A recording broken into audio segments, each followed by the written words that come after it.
World Heavyweight Championship Tournament kicked off tonight on WWE Raw, and it was quite predictable, although I'm certainly not going to be complaining about the results. What's up, guys? Welcome to your WWE Raw review for May 8th, 2023, the first night that the rosters after the draft supposedly were going to take effect. Started tonight, 2 days removed from a tremendous Backlash on Saturday night. We were up here on Saturday after the show to talk about it, and I think WWE hit an absolute home run on Saturday with Backlash, primarily because of where they were. That crowd made the show. Not that those matches wouldn't have been great without the crowd, but my God, that crowd just made that pay-per-view probably one of the more memorable pay-per-views in the modern era, I would say. So coming back here to the States now and having a Raw, a lot of people were commenting on social media throughout the show that the crowd was dead and what the hell's going on. I think that's just because they might not be necessarily any deader than normal here, but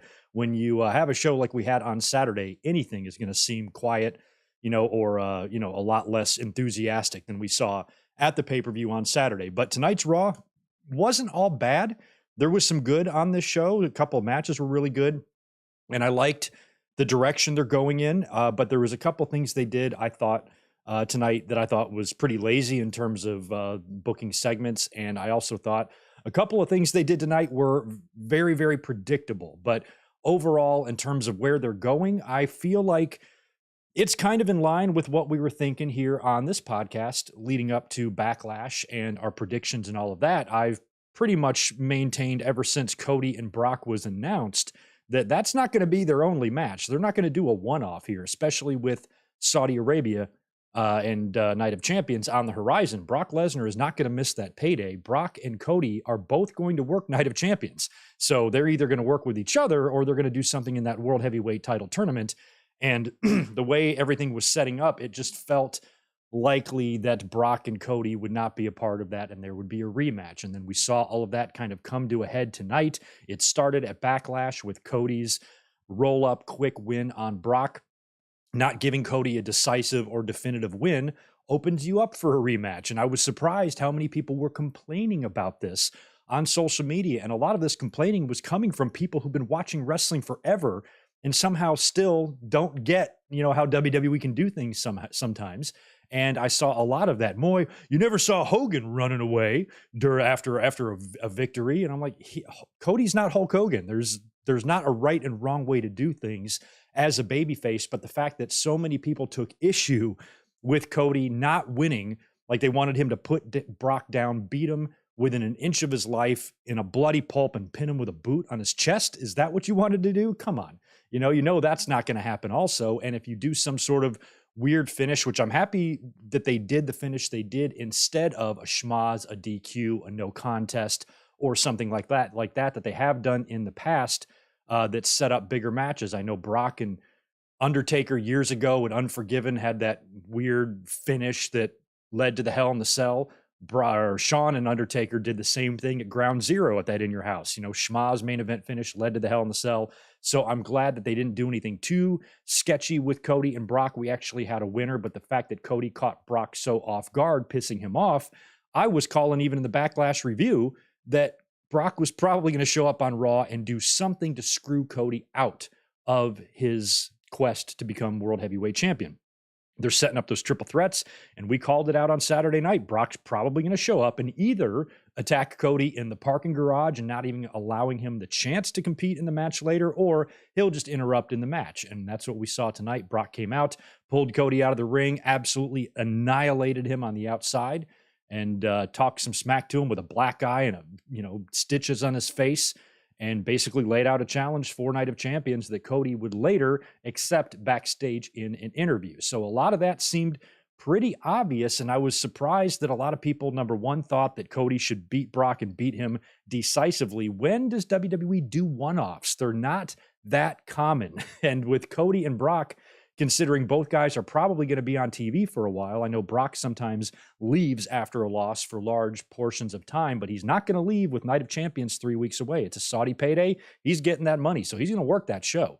So to me, it was like all the cards were on the table there. It kind of seemed obvious, and none of us really wanted Cody to be anywhere near that world title, right? So tonight is good news. Cody's story is Roman's belt, not this bullshit.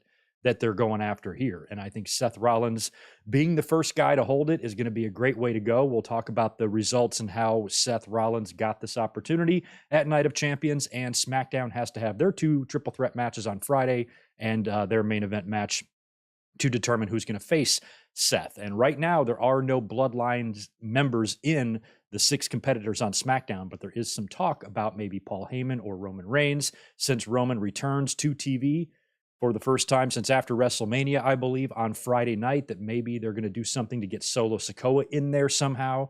And then he wins and goes to face Seth Rollins at Night of Champions.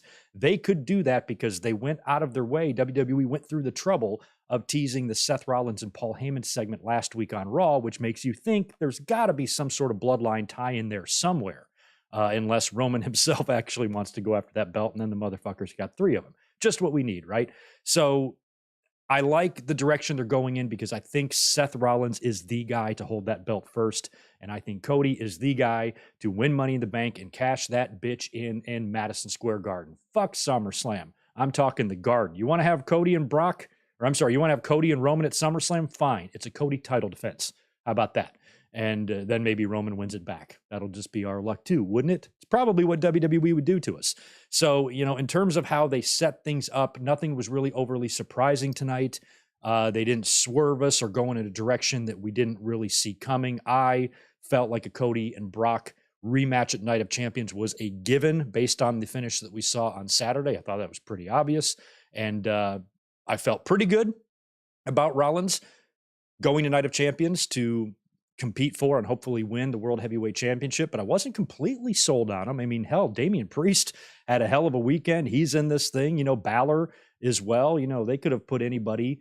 They could have done Balor and Edge in a rematch for the title at Night of Champions. There's a few things they could have done, but I think Seth Rollins was the right choice. If it turns out to not be a Bloodline member on SmackDown, like if Paul Heyman doesn't wedge Solo Sikoa in there to compete on that side, and the 6 people on SmackDown remain intact, I'd like to see Edge, because I think Edge kind of got the better of Seth. I know at SummerSlam, how many matches did they have together? I feel like Edge kind of came out on top of that feud, and it would be nice for Seth to get that win back over Edge if it turns out to be Edge, and that would be a pretty big match to have at Night of Champions. Edge going after a world championship. And how I always talk about wrestling companies, WWE, AEW, whoever, wanting a pretty decent name. It's probably good to have as big of a name as possible at the top, or as the first person to hold a championship, especially a brand new one. And I talked about how Seth Rollins has that name value. He's already been the first NXT champion. He's created a great Hall of Fame career for himself in WWE. He's going to go down as one of the greatest of this era. But on the other side of that coin, have an Edge on your title history lineage ain't bad either. I made the very same argument years ago with Goldberg, because the Universal title, I said this exact same thing in 2016 when the Universal title was created. Balor won it, had to cough it up. They gave it to Kevin Owens. And when he lost to Goldberg, people were freaking out. And I'm pretty sure I was defending it. I said, hey, look, if the WWE intends to have the Universal title as their second major championship for the foreseeable future, or indefinitely, or for forever, you probably want some big names in your title histories, more than just a Kevin Owens and Finn Balor, who at the time were pretty new in the company. You put Goldberg and Brock on that list, you've elevated the championship, so to speak. So I think if they were to do Seth and Edge, that championship is guaranteed to have a great first champion in its lineage. So we will see what they do. We got to talk about tonight's Raw before we start looking too far ahead to SmackDown and Night of Champions. But there's my kind of overall thoughts in a nutshell on Raw, but we will get into more detail in just a second. Hello to all of you who might be here listening to me flap my gums. Hope you guys are having a great Monday night. This is your Raw review for May 8th, 2023. You guys could start us off by hitting that like button. Make sure you subscribe if you are not a subscriber. Memberships are open. Socials are down there. Give me some follows. Give me some likes. Give me some comments in the chat and down below if you happen to be watching this thing on demand, because all of that stuff helps them algorithms, like if you like the video and you comment and you chat, them algorithms get all happy and like good things happen on the channel. So if you could just do that for Southern Mike Work, he'd really appreciate that. Thank you so much.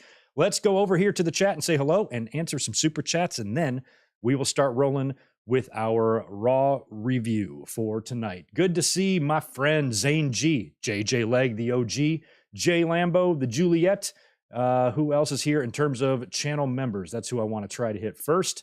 Max Pokebra is in the house. Victor Cologne is here as well. Hollywood Guy, appreciate that $5, my friend, and good to see you. Do you think Cody will go against Brock until SummerSlam?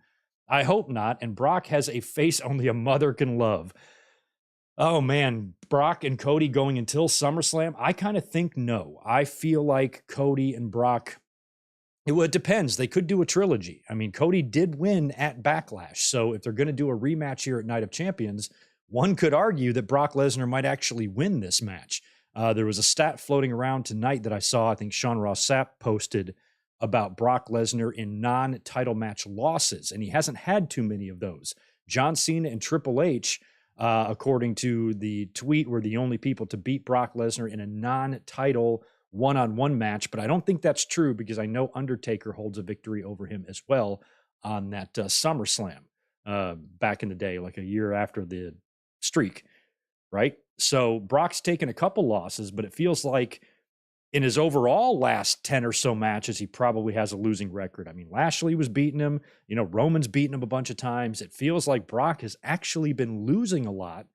And hell, maybe they're going to do a trilogy here with Cody getting the win at Backlash in a fluke, so to speak, and then maybe Brock puts him down at Night of Champions, and then they might have a rubber match wherever the next one is. I guess it would be Money in the Bank, but you probably want Cody in that.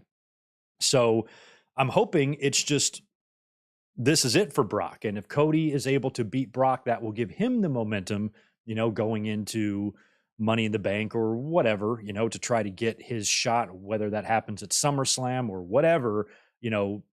Cody might be leaving the Raw brand to go to SmackDown if he does intend on targeting that championship. And like I said, the only way to really do that is to put Cody in the Money in the Bank. And since he kind of got screwed out of an opportunity here, he's got to make this situation with Brock Lesnar right and get past that. And then once he does, he can find himself in another opportunity going into Money in the Bank. And then at that point, if the shit with Brock, like what are they doing in June? Money in the Bank is very early July, right? So they're probably not even doing a pay-per-view in June, right?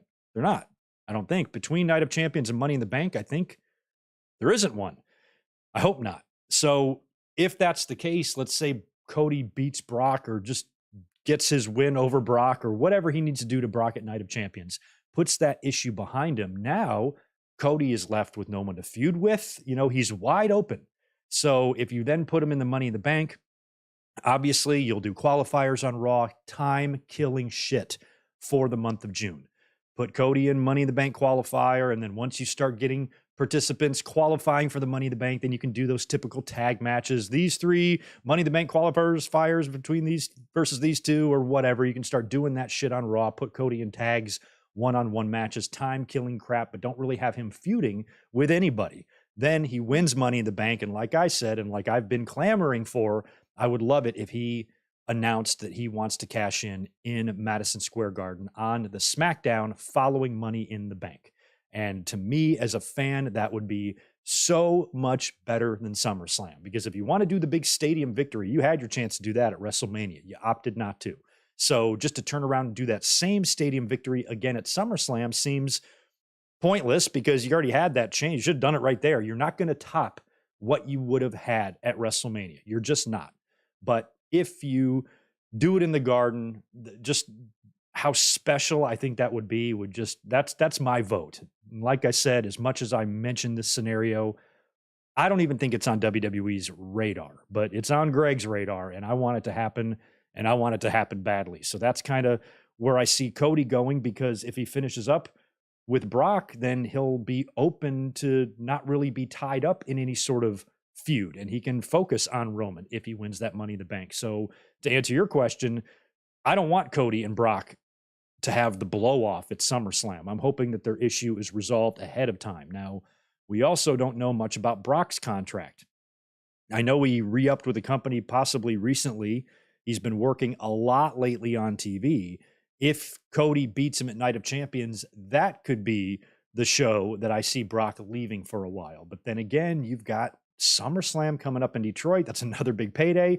Are they going to try to run that show without Brock and maybe he'll just be off for the rest of the year before coming back? Or is Brock going to be on TV throughout the summer? Now, if Brock is going to stick around and Brock is going to work Night of Champions, Money in the Bank, and SummerSlam, then who knows what they're going to do. Brock's either going to have to find a different opponent, maybe somebody to beat if Cody just gets done beating him. And because, I mean, you might have to do something like that with Brock. Maybe, start building Brock and Gunther, but again, you're putting Brock in a lot of these matches that he's set up to lose, which, in reality is, the way it should be, because there were times when Brock just simply did not lose. No one could beat him. No one could get the better of him. No one could dominate him. And now it feels like a lot of that is starting to be given back. But you don't want to have him lose in every single match that he has, any sort of big match against another major star. He can't lose all of these. Otherwise, he loses his Brockness. So he maybe, if he loses to Cody at Night of Champions, maybe he moves on to feud with somebody else other than Gunther. And he actually beats him. He beats the shit out of somebody around the summer. You put Brock in some match at SummerSlam and he wins, because I think Brock kind of needs to win. But keep him away from the title for a while. I don't know, but we'll see. It's going to be an interesting summer, one way or the other. Zane G, appreciate the $5 from you too, my friend. Off topic, say Cena returns in the future. WWE has him break Flair's record. Does he break it holding 2 titles or the new one? Well, that's a good question too, because I guess it could be either one at this point. I thought that John Cena was never able to win the Universal title, right? And it now seems like that's gone. That opportunity, that window has closed. I'm hoping that Roman's 2 belts eventually becomes 1, and they do some sort of belt thing with him where he has 1 championship and the Universal title gets swallowed up into the WWE, and then you have your WWE championship and your World Heavyweight Championship, and the Universal thing just goes the fuck away because we don't need it anymore. But Cena never won that. And years ago, or not years ago, but up until they unified the titles, I had always been of the belief that not only would Cena come back and win another title, he might win more than 1 title. And if he did, the championship he's going to win is the Universal, because he's never won it. And it would give him a championship he's never won, again, putting John Cena's name on the World Heavyweight Championship, and he would break Ric Flair's record. Well, now you have the World Heavyweight title. Same thing. You might want John Cena's name on that lineage. I mean, imagine if your first 5 champions are like Seth Rollins and Edge and John Cena or something like that. You're going to have some strong names at the top of that title history, and putting the belt on Cena, I'd be in favor of it. It would have to be quick, in between movies type of thing. Maybe he wins the belt at Money in the Bank, loses at SummerSlam next year, something like that. I'm totally fine with that, Zane, and I kind of hope it happens, because you know me, I got Cena's back. Big MGM, appreciate the 5 from you. Crowd seemed dead set on Cody winning that belt. The moment Brock took him out, they seemed dead all night.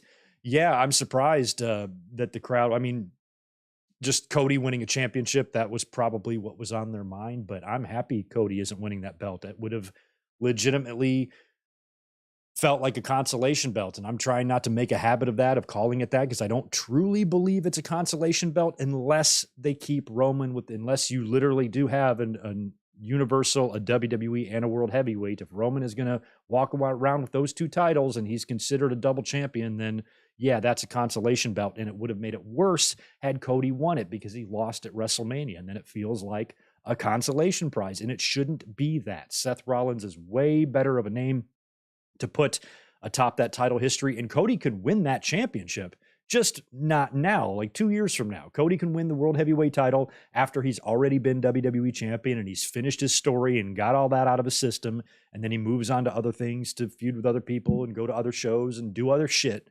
Then he can have that World Heavyweight Championship opportunity and probably wear that belt and wear it well. I bet you he will. I predict that Cody Rhodes will be a WWE and World Heavyweight Champion during his run in the company. I firmly believe that, but it just takes time to get there. Also want to say hi to Zach Palgott.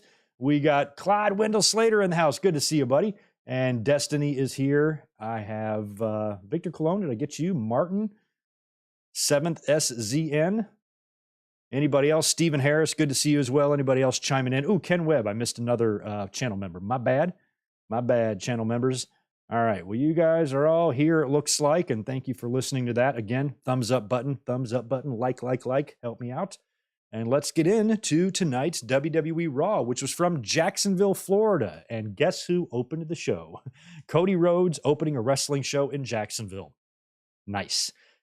And Cody Rhodes did not shy away from his Jacksonville history because he mentioned to the crowd that Jacksonville was his home during the pandemic. And we remember that time, unfortunately, very well. I'd like to not revisit that if we could.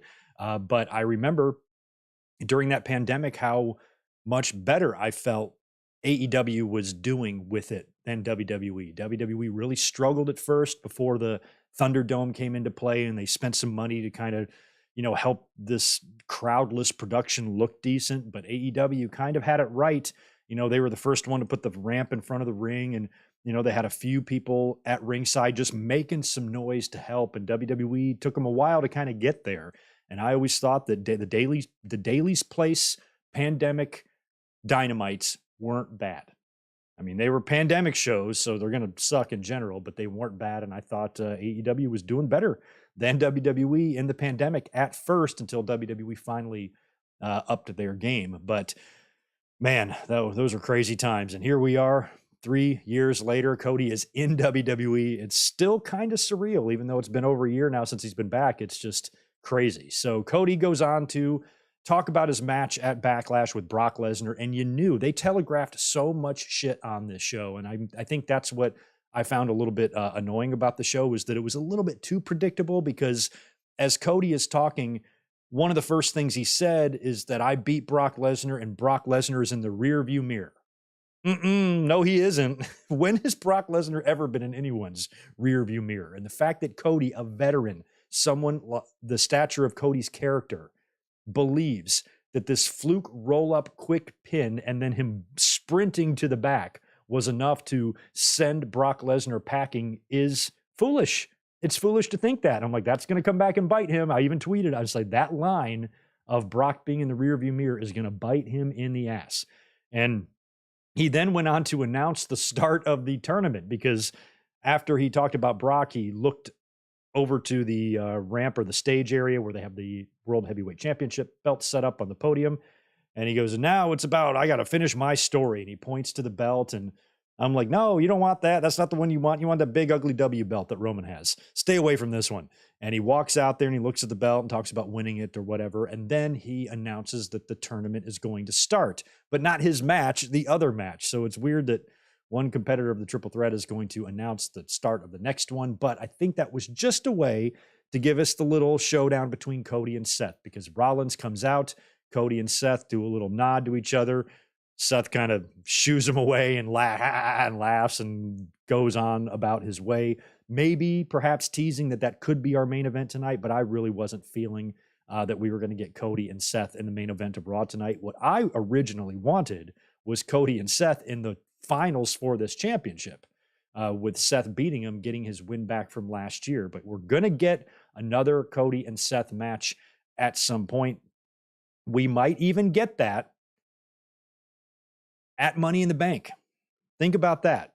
If Cody Rhodes beats, and I'm looking way ahead here. Sorry, I keep sidetracking in between these matches. But if Seth Rollins wins the championship, Cody Rhodes beats Brock at Night of Champions, you need to have some sort of, Seth needs to defend the title, right? At Money in the Bank. Cody Rhodes would be the perfect opponent for him. They can have a great match, tear it the fuck up in London, and you give Seth his win back. Oh, see, I'm thinking Cody can do double duty. I think Seth needs to defend the belt against Cody and possibly beat him. But then Cody still wins Money in the Bank and goes on to beat Roman. You know what I mean? So that way Seth kind of has a win back over Cody. And then down the road, way down the road, since Cody is going to win the Money in the Bank and maybe go to SmackDown, you can revisit this in like another year's time and you got a big match between Cody and Seth. That would be nice. But we need to talk about the first triple threat match first. So Rollins coming out. He has a little stare down with Cody. He heads to the ring. And it's Seth Rollins versus Nakamura versus Damian Priest. Now, I think it was last night on social media. Was it last night or today? I forgot when it was, but we did learn the competitors for the triple threat matches, but they didn't really tell us who was going to be in what match until today. So we didn't really know that. And we kind of knew that Seth and Cody would be separated. Luckily, they were not in the same triple threat match. But the first one was Rollins against Nakamura against Damian Priest. Now, this match was fun. Nakamura is, of course, recently returned to Raw, and Damian Priest had a hell of a match at Backlash against Bad Bunny. He was interviewed at Gorilla prior to the match, where he talked about Bad Bunny needing an entire island to get the job done, which is what I said in the review. You know, some people were like, oh, they buried Priest. I'm like, what the fuck is the matter with you? He was not buried. This is exactly how you would book a Bad Bunny victory, him getting help from everybody and their mother to beat Damian Priest, especially with Priest dominating him so early and lifting his head up and all of that. You know, that's a way where you can still protect Priest, and Priest really, really worked hard to get Bad Bunny over there. And I think Priest is on the top of his game, and WWE knows it. So anything happening to Priest right now, I saw some of these, Priest deserves better tweets. It's just so ignorant. What are you talking about? He is at the top of his game. You know, being in a semi-main event match against a celebrity, you aren't being treated unfairly. I think it's this win-loss thing that people get so hung up on, but we've seen this time and time again where sometimes the right losses can catapult you in to championships. And I think Priest, much like Sami Zayn last year with Johnny Knoxville at WrestleMania, WWE's taken notice, and Priest will have his day, even if it wasn't at Backlash and it wasn't here. Pretty interesting finish, too, which I liked. Nakamura had an ankle lock on Damian Priest, and Seth Rollins comes off the top with a frog splash onto, was it Nakamura?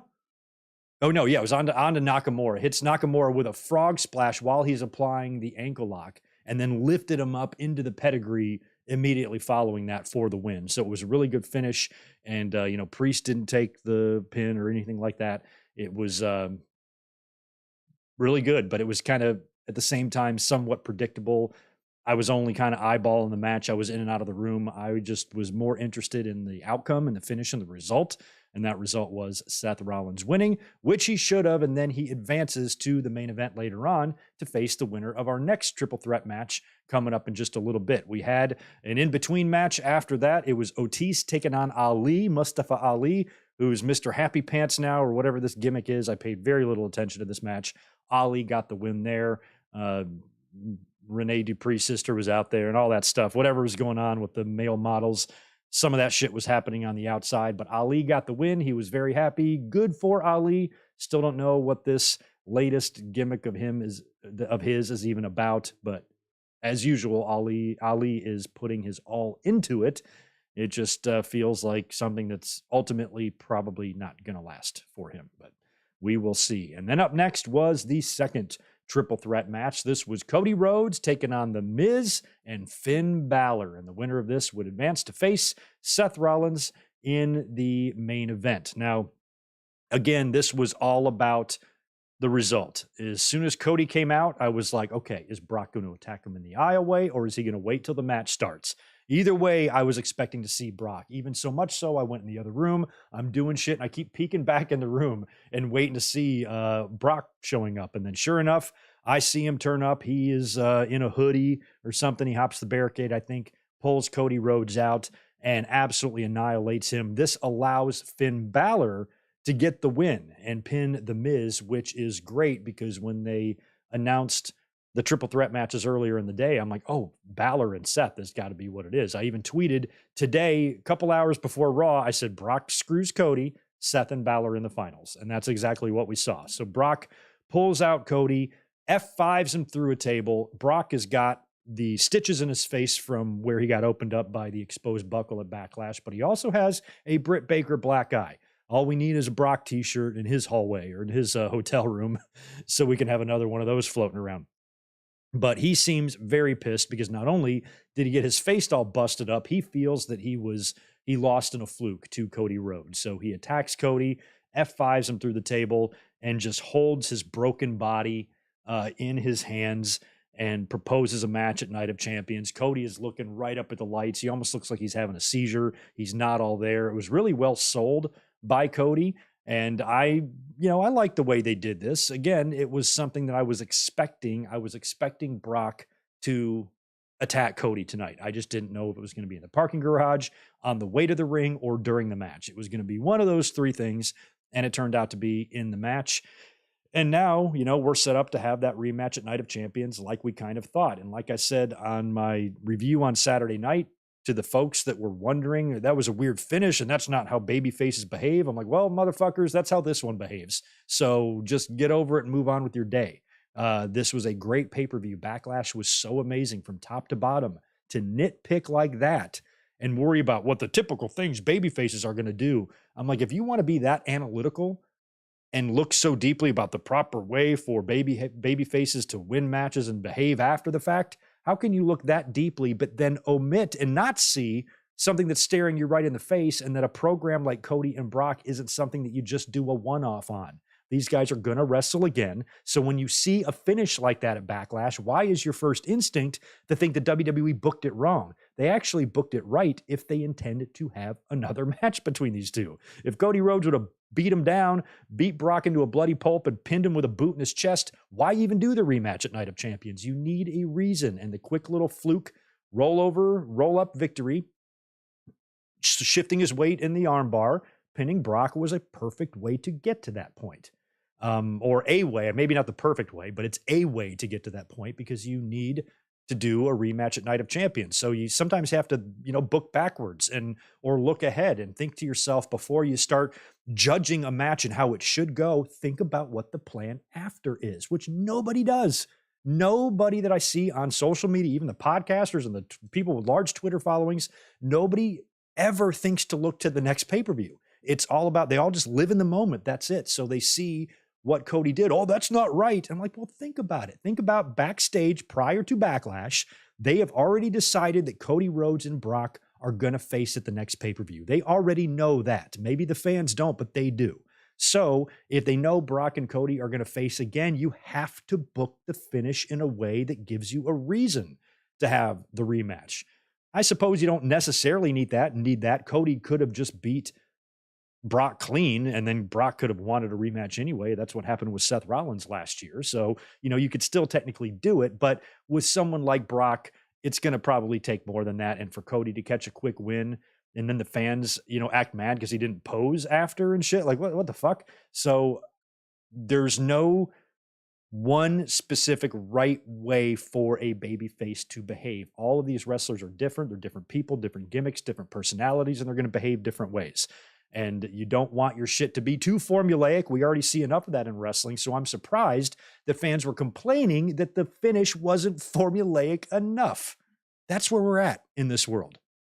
That's where we're at on Twitter, is that fans complain about anything that they can think of. And I think complaining about the finish of that match at Backlash was lame. That's pretty lame to complain about that. Now, the match probably, should have been in the undercard looking back, because they had a decent little 13-minute match, but I don't think it would have been, it overshadowed or exceeded what we saw in Bunny and Priest. And to have that closing moment with Bunny and Carlito and Savio and the LWO, that would have been a great way to close Backlash, sure.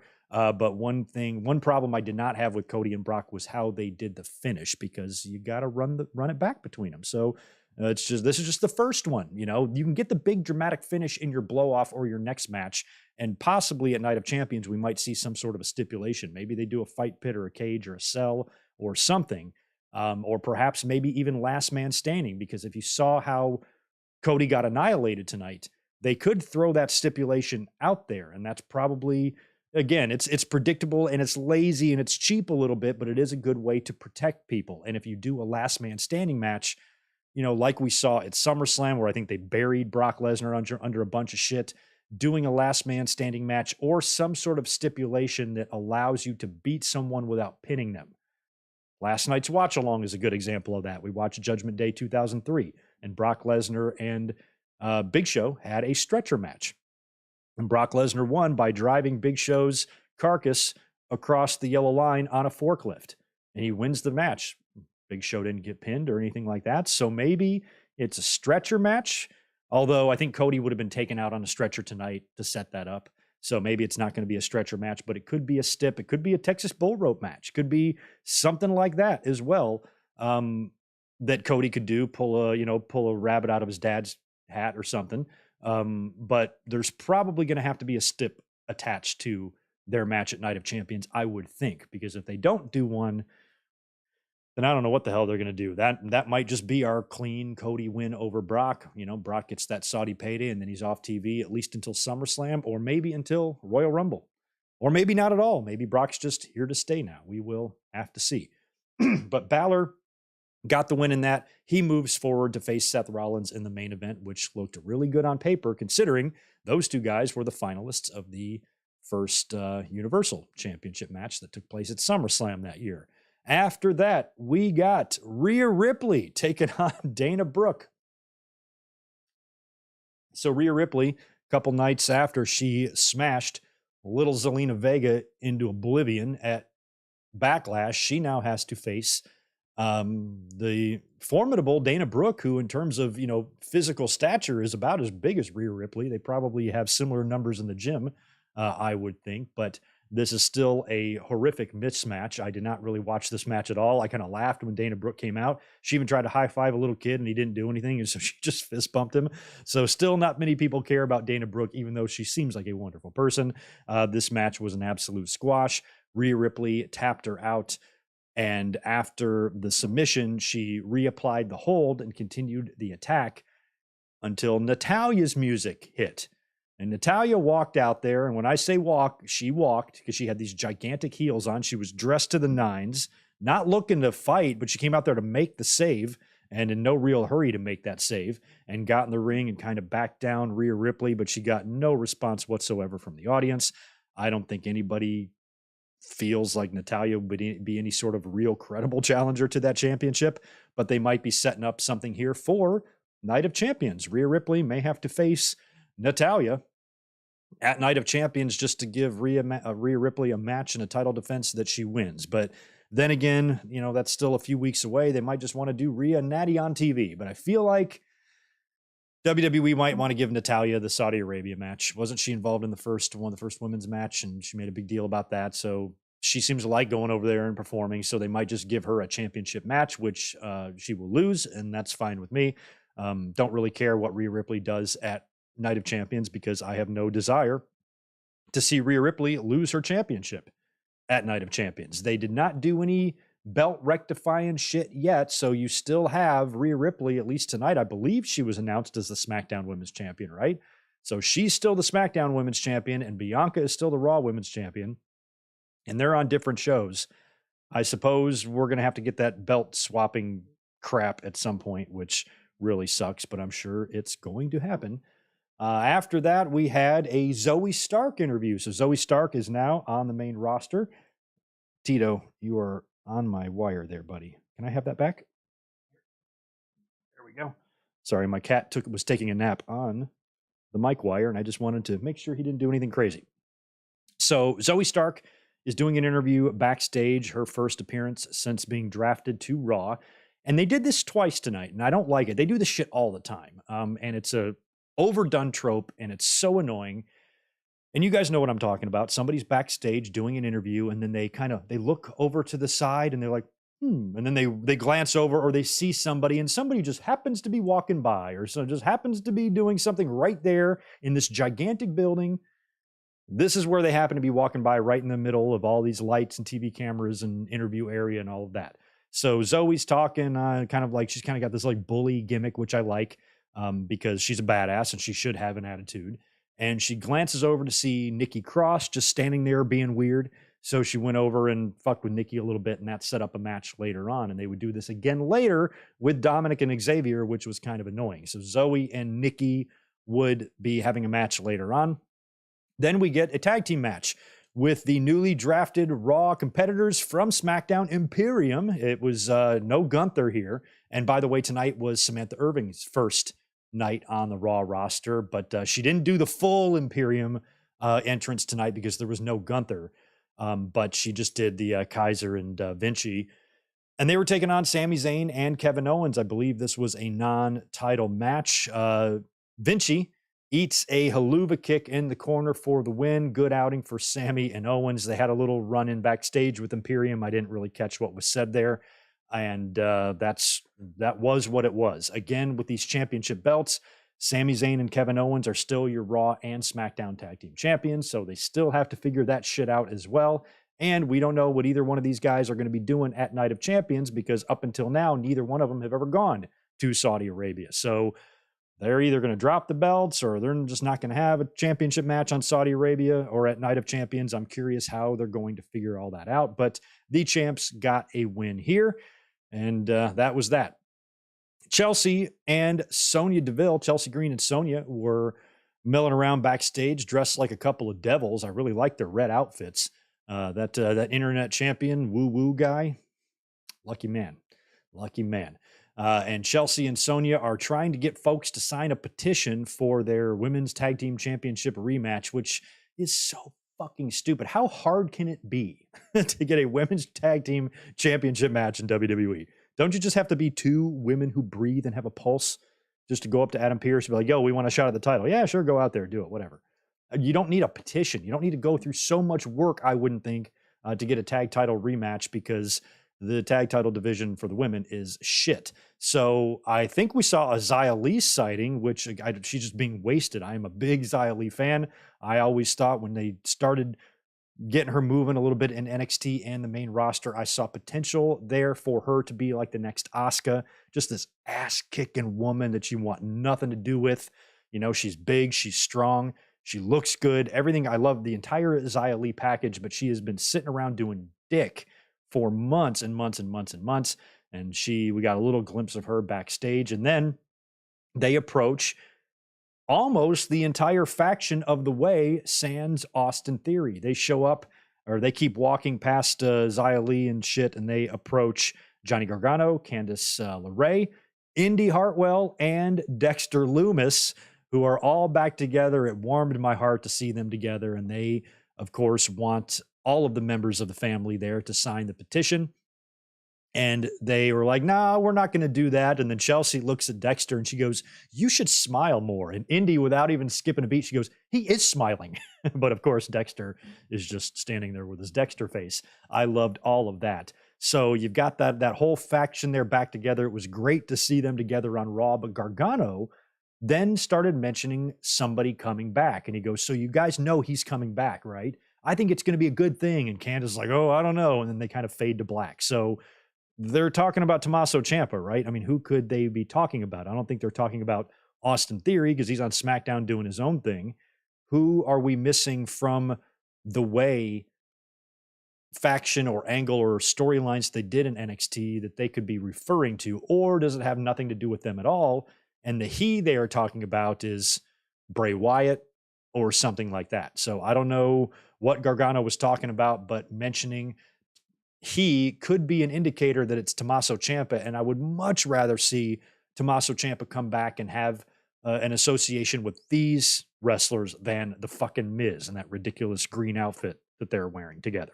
So if Tommaso comes back, reforms DIY, and we get some of them Sami Zayn and Kevin Owens versus DIY matches, just think about it. Just think about it. That's some sexy shit right there. I would love to get that. So hopefully Gargano's talking about Ciampa. We will see. After that, we got that Nikki Cross and Zoe Stark match that I was talking about. This was just basically an enhancement match for Zoe. This is a new Raw star drafted. She's going to have a showcase match here. Nikki, of course, is a former women's champion, but she's used here in the role of a jobber. Zoe beats her up. The two of these women, I think, would make an excellent tag team because they're strong. Zoe is no nonsense. Nikki is nuts. It's an excellent contrast of styles, I think. I think they should be a tag team and a dominant one. Let Zoe get a little run first and see if she's going to make any waves in singles. But if you can't figure out anything for Zoe to do, and she's not doing anything, don't let her become what Xia Li is doing. Stick her with Nikki because they're both strong and scary, and one of them's nuts and the other one is just an ass kicker. I think they might be kind of a good team, and they're personalities and styles might blend well. But this was just a straight up squash basically for Zoe. She wins with her finisher that she calls a Z360. It's kind of like she somehow somersaults him into a GTS somehow that's supposed to disorient or whatever. So Z360 did Nikki Cross in there, and Zoe got the win. Big fan of Zoe Stark, always have been ever since I saw her in NXT. I like her. I like Zoe Stark the same way I like Timothy Thatcher. Just love him, just watch him work all day. And I like that style sometimes where, you don't need, we have so many outlandish, crazy characters in wrestling. Sometimes I just need somebody that's got a little bit less of that and just can fucking kick ass. I think that's why I like guys like Benoit and shit back in the day, because I felt like they were a little bit more no nonsense and a little bit less, flash and flamboyance. And that's what I like about Zoe. That's like what I like about Thatcher and other wrestlers like that. So good win for her. Wishing Zoe Stark nothing but the best on the main roster. After that, we cut backstage to a Mommy and Dominic interview. And I alluded to this earlier on, this lazy bullshit trope that they do way too much of. And before they can even really start saying anything, there's some commotion in the background as Rhea and Dominic are talking, and it's Akira Tozawa and Xavier Woods laughing and have a good old time as they're walking past. And of course, it's supposed to look random. Like, these guys have this long corridor that they're walking down, and straight ahead of them, with nothing obstructing their view, they see lights, they see an interview area, they see TV cameras, but yet they're going to walk and make a ton of noise right into that. It feels like that would be against company policy. It feels like there would be rules in WWE that, hey, if there's an interview going on, don't fucking walk in front of the camera, because that's for TV. So the fact that they try to make this shit look random, it just comes off lazy and stupid looking.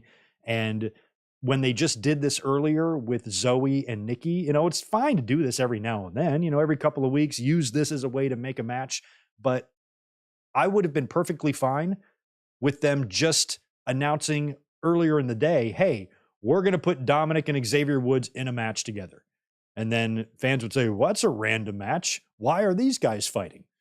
So WWE is now forced to do this stupid backstage segment to give you a reason to put this match in the ring when I didn't really even need that segment. Sometimes you need reasons, sometimes you don't. And this whole backstage crap segment that led to Dominic facing Xavier, I feel was just a time-filling segment that we didn't need, that was pointless and served no purpose. Just put Dominic and Xavier in the ring. Just announce the match. You don't need to explain it to us, a match like that. You know what I mean? Because why would you? You wouldn't even need to really, it's a 3-hour show. You're going to have matches that are just chucked on the card. That's okay. We don't need an explanation for everything. So I just don't think that was really necessary. But Dominic got in both of their faces and was like, hey, have some respect when mommy's talking. And then Xavier got right up in Dominic's face, and Rhea turned around and looked at the two of them, and Tozawa just ran away, just flat out ran away. He just turned around, was like, nope, I'm out. I don't want anything to do with this. My name's Paul, and this is between y'all, or whatever the saying is. Tozawa's out, right? But Xavier then was like, hey, Dominic, if you're game, why don't we have a match in the ring? And then Dominic's cool or whatever, and that's what set it up. But I do like Tozawa walking away from the situation even after it's over. Xavier goes, where the hell did Tozawa go? Because I know Rhea Ripley's beat the shit out of Tozawa before, and he remembers, smart man, getting out of harm's way there. So we would get Dominic and Xavier later on. In another extremely predictable, lame segment that I hate to shit on because Trish Stratus is my favorite women's wrestler of all time. Trish Stratus has a top of the hour segment. So that should have been your indicator right there. And she's got a promo where she's talking about Becky Lynch. She's wearing the Becky Lynch's missing shirt. She won't shut the fuck up on the mic about how Becky Lynch is never coming back. Earlier on in the day, we heard rumors of Triple H saying some big star was going to make the return. So we had some candidates: Big E, Bray Wyatt, Randy Orton, Becky Lynch, Drew McIntyre. There was a lot of people it could have been. But once you saw Trish come out in the time slot that she came out in at the top of the hour, I'm like, well, we're going to get Becky. We're going to get Becky, and then the announcers are going to act all surprised about it. And that's what I was predicting. I'm like, Trish is going to cut a promo. Becky's going to come out, and then Corey's going to be like, Kevin, could it be? it is, like every single fucking time. Like they can't sniff this shit out. These announcers, this is their job. They're that surprised that Becky Lynch is showing up. So I could see this coming 200 miles away. Sure enough, Trish talking on the mic, her heel turn feels forced because she's never been, it's been like 20 years since Trish Stratus could, claim to want the spotlight that much. Nobody takes away my spotlight. It doesn't feel genuine. It doesn't feel like who Trish Stratus is. It feels like they're forcing a heel run with her. And I'm glad that she's getting a chance to be a heel again after all of these years, but it ain't clicking with me. I don't feel any sort of real tension. I don't feel any real heat between these women at all. And granted, that could change if they have a great program throughout the summer that maybe culminates at SummerSlam, then great. I hope that it all works out. But none of this was really, I was finding the whole thing cringy, to be honest. And the more and more Trish spoke, the more I was just waiting for Becky to come out. And then sure enough, Becky's music hits and the announcers even do exactly what I predicted. Could it be her? And then Trish starts laughing. So she jukes out the crowd. It's a big fake out. And she laughs, Becky's not coming back. She's not coming back. And even that wasn't enough to deter me. I'm like, she's coming back. If they were going to do a promo with Trish Stratus coming out, trolling the audience, and to not bring Becky Lynch out, they would have done that 15 minutes prior or 2 segments prior in the middle of your hour. Top of the hour is where shit goes down. It's just what they do for ratings. So if you're going to have Becky come back, she's not going to come back at 22 minutes past the hour. She's going to come back at that top of the hour time slot there where a lot of people are leaving one show and changing the channel. At least that's the way it used to be. Maybe not so much now since we all don't use the same cable TV anymore. But top of the hour shit is where stuff goes down. So there was no doubt in my mind that Becky Lynch was coming back. And then Becky Lynch's music hits again. And then Trish is like, no, stop. The joke's over, and it's just like, And then, of course, Becky appears from behind. Trish turns around. She eats a punch. Becky throws some Bexploder suplexes on Trish. And Trish scurries away. And Becky Lynch is back in a pretty underwhelming return. I saw it coming. Becky hasn't been gone long enough for me to really miss her. So it's not like, oh, wow, it's so great to have Becky Lynch back. I love Becky. I like Becky more than I like Charlotte Flair. But I have a feeling I'm going to like the Charlotte and Trish match from SummerSlam a couple of years ago way more than whatever Trish and Becky do. I don't feel like they're going to have the chemistry in the ring. They're just the way they're already, interacting and the brawls they've been having. It's just, I don't know. It's just not, I don't know how to describe it. It just ain't clicking for me. And I hate to say that because Becky, I really do like way more than Charlotte. But Charlotte and Trish, they tore it up at SummerSlam. Was that 2021? Is that when it was? And that was, maybe it was, I don't even know the year. When did that happen? Was it 19? Definitely wasn't in 20. It was either 2021 or 2019, I guess, is when that happened. Help me out in the chat. But I just don't think these Becky and Trish matches are going to be any good. And I am really hoping to be proven wrong because Trish is my favorite of all time and I adore Becky Lynch. I don't want to not like anything that they're doing, but so far none of the shit is really working for me, brother. After that, we had that highly anticipated Xavier Woods versus Dominic Mysterio match, and I was just hoping that Dominic got the win here. I didn't see the point in doing this for Dominic to lose, not with all the heat he currently has. Now, granted, the crowd was a lot quieter tonight, and he wasn't getting that reaction that he had been getting before, but he still is an extremely over heel. So Rhea Ripley played a role in this. Xavier has Dominic down. He goes up to the top rope to deliver his top rope elbow. Rhea pulls Dominic out of the ring, and Xavier misses the elbow. Dominic then slides back in and is able to roll Xavier over and pin him and get the win. And Dominic scores the win over Xavier Woods, which I liked.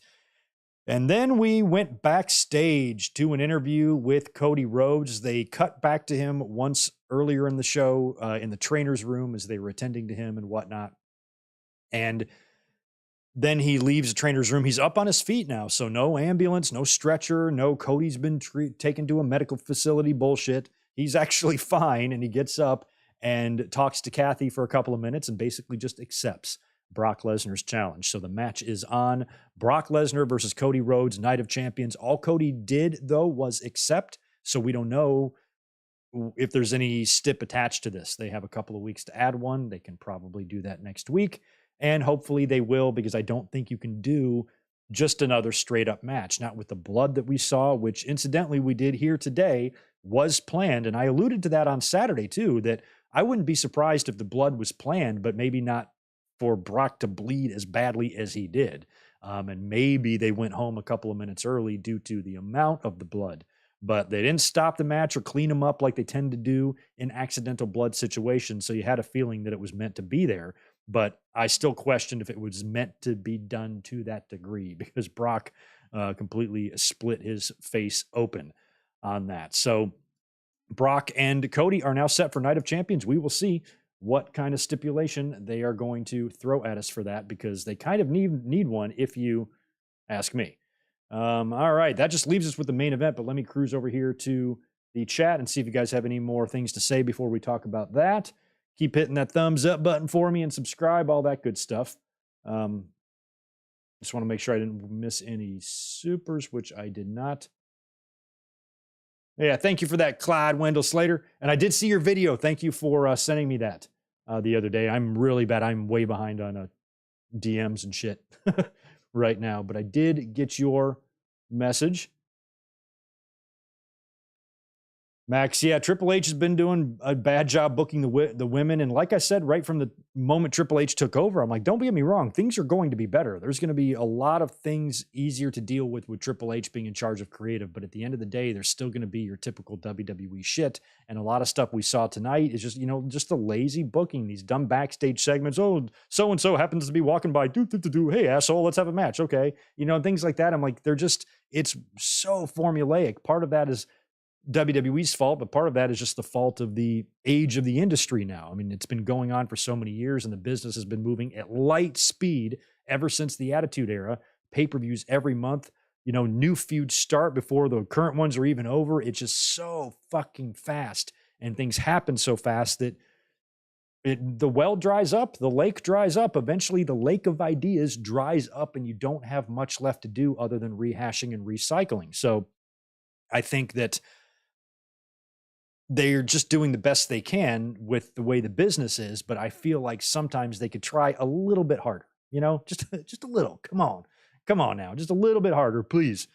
And that leaves us with our main event again. Very, very predictable. There's about 6 extremely predictable things on Monday Night Raw tonight. Predictable is not always bad. It's not always bad, but it's not always good. But this was an example of when it's not always bad, because Seth Rollins was the right guy to go over here.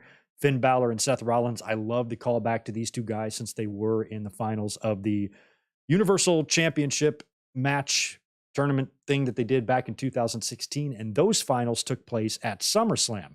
And of course, Finn Balor got injured in that match on a buckle bomb from Seth onto the barricade. They repeated that spot in this match, only it was Balor delivering it to Rollins, and everybody walked away just fine. Thank God. Good finish here. Rollins goes for a stomp on Balor, and Balor's able to counter it. And then Rollins is able to, I guess he comes off the rope or something. He's got Balor kind of caught backwards, and he hits Balor with like an inverted stomp, basically puts his boot on his forehead and pushes backwards and does like a reverse stomp on Balor.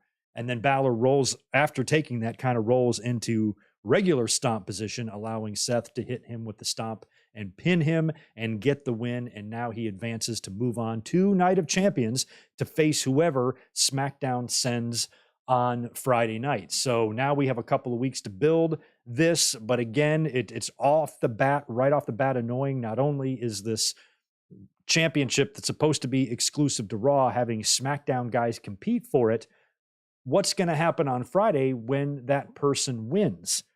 That means they're going to have to go to Raw on Monday so they can have the in-ring segment, maybe a contract signing, something like that. And that's all fine and good.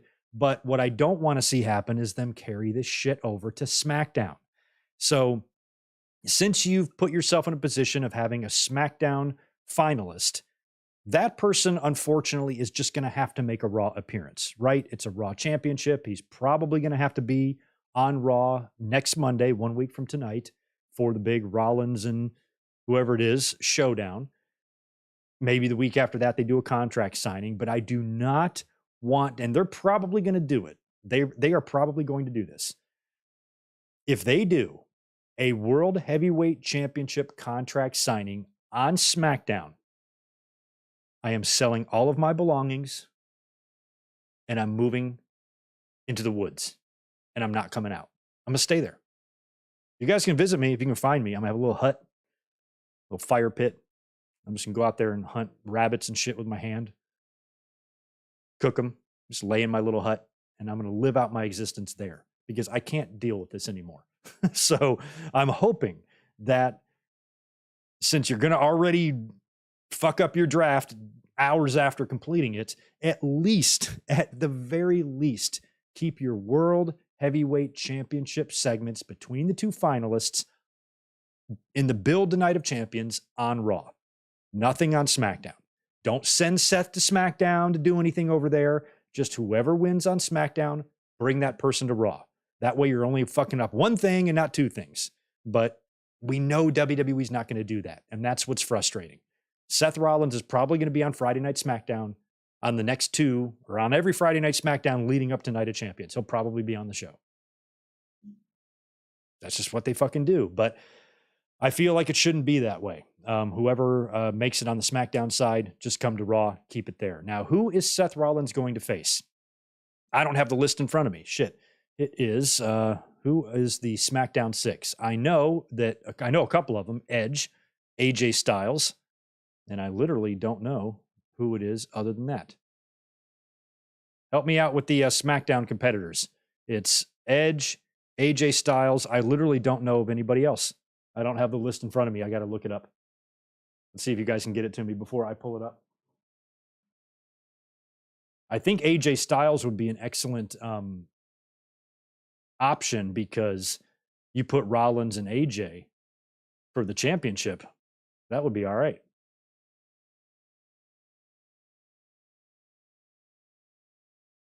Maybe Rey Mysterio is in. I can't find this shit anywhere. I'm just going to wait for you guys to tell me. But in terms of who faces Rollins, I think the AJ Styles or Edge match would be great because that would give you a Hall of Fame caliber main event. Two Hall of Famers facing off to crown your first ever champion. Rollins versus AJ and Rollins versus Edge would work. I'd have no problem with either one of those matches. If they wanted to get cute, like I said, WWE went out of their way to give us that Rollins and Paul Heyman segment on Raw. So Heyman on Friday making some sort of power play move to get Solo Sikoa into one of these triple threat matches, and then he wins and goes into face Rollins in the finals and an opportunity to bring the World Heavyweight Championship to the Bloodline. But again, how would that work if the Bloodline is on SmackDown and then Solo wins the World Heavyweight Championship? Solo is going to have to be Solo on his own on Monday Night Raw because he's going to have to go there. I don't think he can bring everybody with him, although he was drafted with those guys.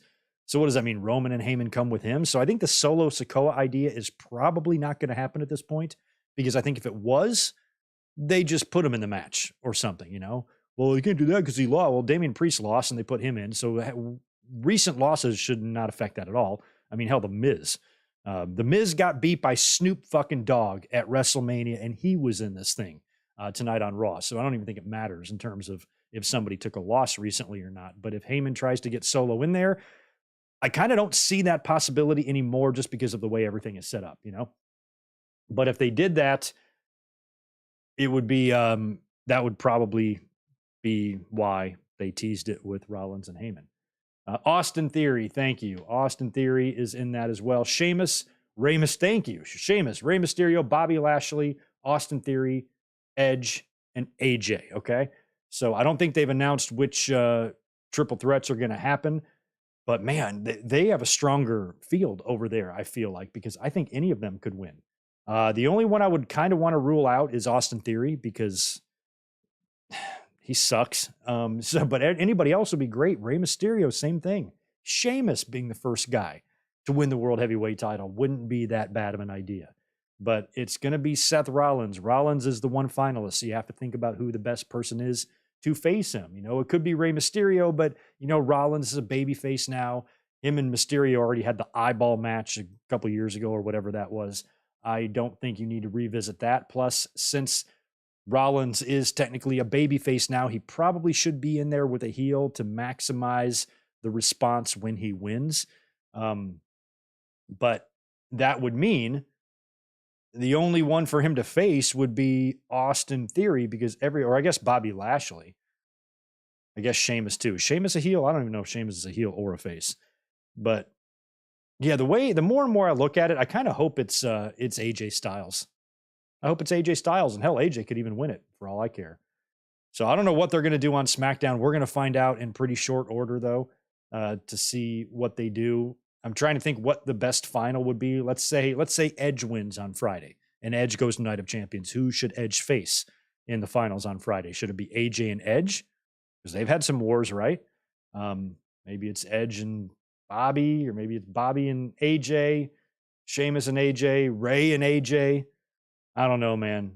I am completely at a loss in terms of what SmackDown could do with those 6 people on Friday. Matter of fact, I'm actually going to be home on Friday night. Really crazy week for me. It's Mother's Day, so I got a busy weekend at the restaurant, but I'm going to be home on Friday night. We won't do a stream that night, but I will definitely be watching SmackDown to see what they do with that situation. And we'll be ready to rock on Saturday for the podcast. So y'all's guess is as good as mine in terms of, what they're going to do there with SmackDown, but we know Rollins is going to Night of Champions, and most likely anyway, in my heart of hearts, I feel like Rollins is going to be the guy to win, because it's a Raw belt, and then to have a SmackDown guy win it would just be weird, like if a SmackDown guy won it, like AJ Styles, like that's why I feel like they're telegraphing this a lot, because, for example, if AJ Styles won the championship, that means him and his group have just got to go back to Raw now, right after they just drafted them to SmackDown. So if that was the case, why just put them on Raw then? Like AJ would just have been on Raw all along. So I feel like the SmackDown person isn't going to win this. Seth Rollins is your winner. And SmackDown is just a formality on the SmackDown side of things. And whoever Seth Rollins winds up facing will lose, because if a SmackDown wrestler wins this belt, like I said, the woods in my hut. I'm telling you, y'all, that's where I'm going to be. You guys can join me. We'll make a whole little colony out there of people who just have lost faith in pro wrestling and just decided to live off the land and be one with nature. We can all be that way together. Come join me in the woods. Juliet, no Dynamite watch along this week. Unfortunately, no. I'm going to be busy working pretty much all week until Friday. Still going to try to do a watch along on Sunday, though. It's going to be a very long day for me, but we should be able to still get one up. I thought it was going to be a long day for me last night, and I postponed the watch along 30 minutes, thinking I would need that extra time, only to not need it, and we started at regular time last night. However, maybe this Sunday I'm going to try that again.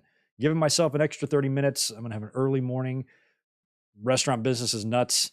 Those of you who know what Mother's Day brunches can be like, it's super gnarly, so I will have my hands full, but I should be done late afternoon, be able to get home, regroup, have a taco, shit, shower, and a shave, come up here, watch a classic pay-per-view with you guys. I just have to decide which one that's going to be. I might enlist some help from the members on a YouTube poll, so just keep a lookout for that. I got to get my bearings straight and figure out all of this in the next couple of days. So whatever we do on Sunday, link will be up for that probably no later than tomorrow or Wednesday at the latest. I just need to think about everything and pull the trigger, as they say. So stay tuned.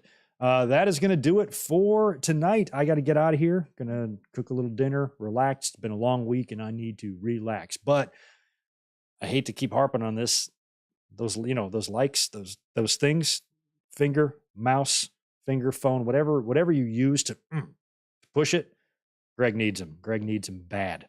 So thank you for doing that. Thanks for being here. It was a fun weekend. Despite how busy I was, we were still here Friday, Saturday, Saturday, Sunday, Monday, doing our streams. So I appreciate you guys who have been with me all 3 of these days. It's been a blast.